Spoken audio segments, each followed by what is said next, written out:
Hey everyone, and welcome back to my channel. So, I had this absolutely brilliant, totally not insane idea. What if I tried to learn 5 languages in just 7 days? I know, it sounds crazy, but think of the possibilities. I could order coffee in Madrid, ask for directions in Tokyo, and, well, we'll get to the other 2. It's going to be a wild week, and I'm taking you all along for the ride.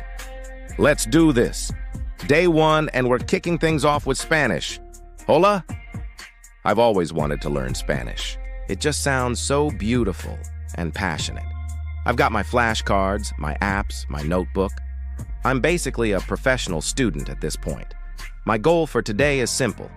Master basic greetings, and maybe, just maybe, figure out how to order my favorite food. Okay, repeat after me.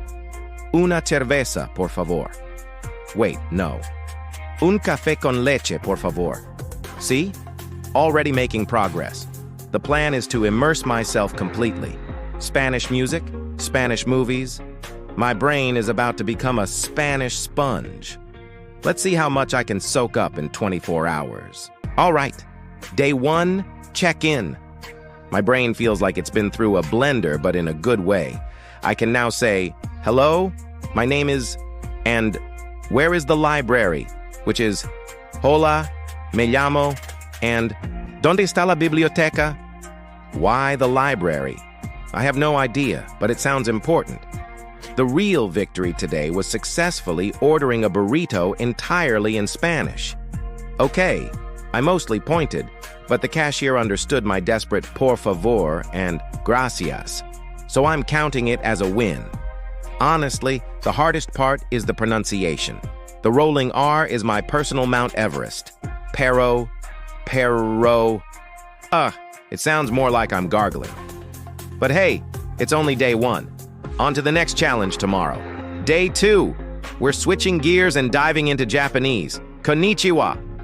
The alphabet alone is a whole new universe. Hiragana, Katakana, Kanji. It's like learning 3 languages at once. My strategy? Repetition, repetition, repetition. I'm writing out the characters over and over. My hand is already cramping, but it's kind of mesmerizing, like drawing little pieces of art. The goal for today is to be able to introduce myself and say thank you. Hajimemashite, watashi no namae wa? Wow, that's a mouthful. And arigatou gozaimasu for a polite thank you. I'm also watching some anime, for educational purposes, obviously. Let's see if I can pick out any words I've learned. Wish me luck, or as they say, ganbata, end of day 2. And I'm officially overwhelmed. My brain is trying to file Spanish and Japanese in the same drawer, and it's creating some interesting combinations. I just tried to say, thank you, and a weird gracias gozaimasu came out. But on the bright side, I can write my name in Katakana. It looks super cool.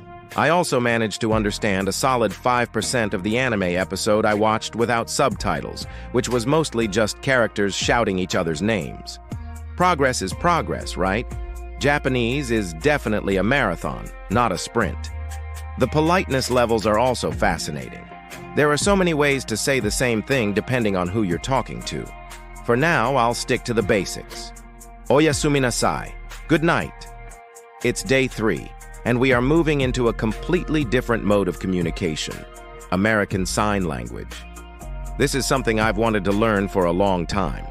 It's so expressive and beautiful. No flashcards today, it's all about muscle memory.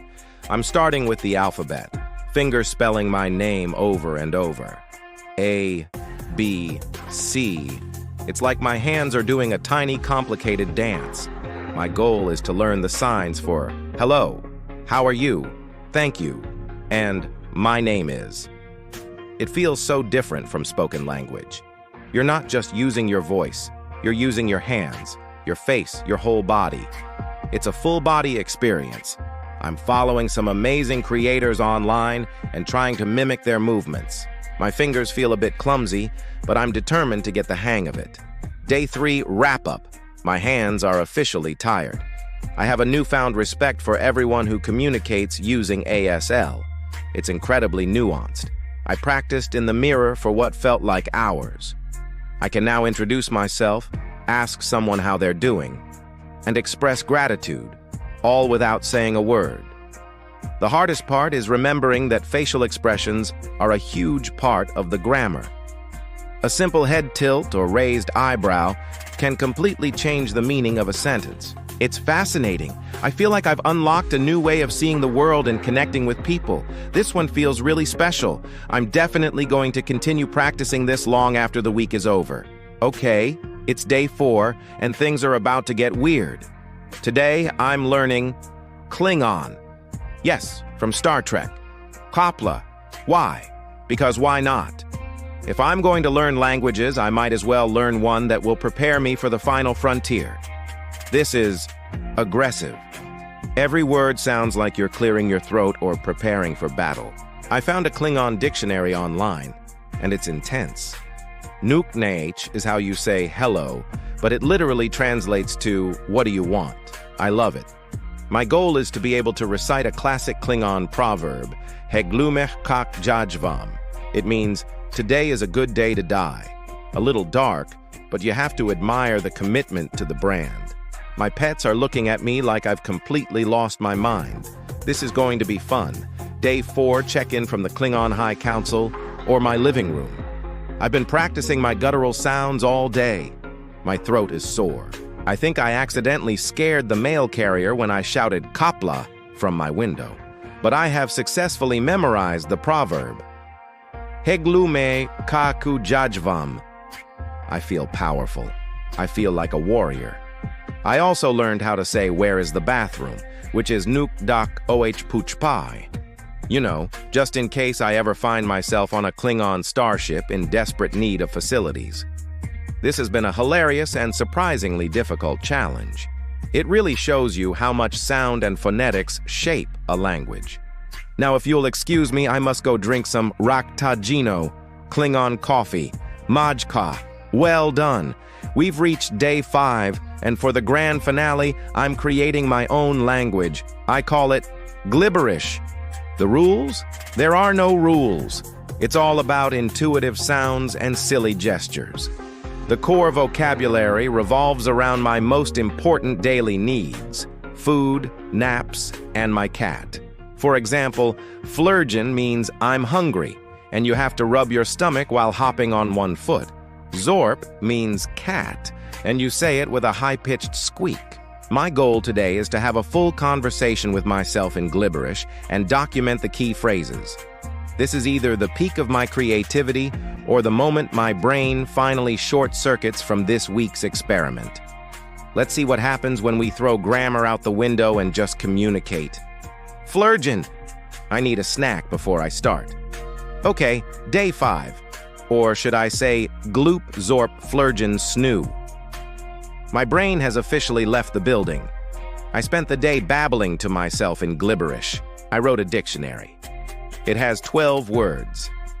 My favorite is wobble-doo, which is the feeling of being cozy under a blanket. I tried to explain my day to my cat in Glibberish.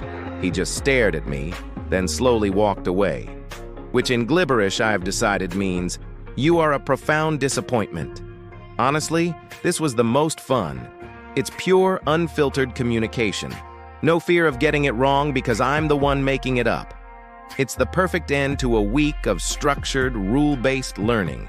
Just pure, chaotic, linguistic fun. Wobble-doo zorp snoo. Time for a nap with my cat. So, it's the end of the week. 5 languages, 7 days. Did I become fluent? Absolutely not. My brain is a scrambled egg of Spanish, Japanese, ASL, Klingon, and Glibberish.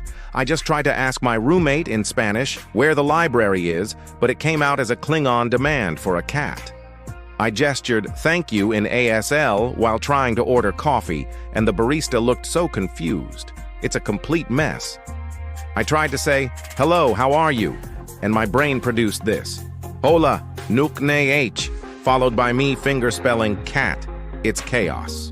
Pure, unadulterated linguistic chaos. But you know what? It was one of the most fun and challenging weeks ever. So, what did I actually learn? I learned that learning a language is hard, It takes dedication, patience, and a sense of humor, especially when you accidentally call your friend a warrior instead of amigo. I learned that every language, even a fictional one, has its own unique beauty and logic.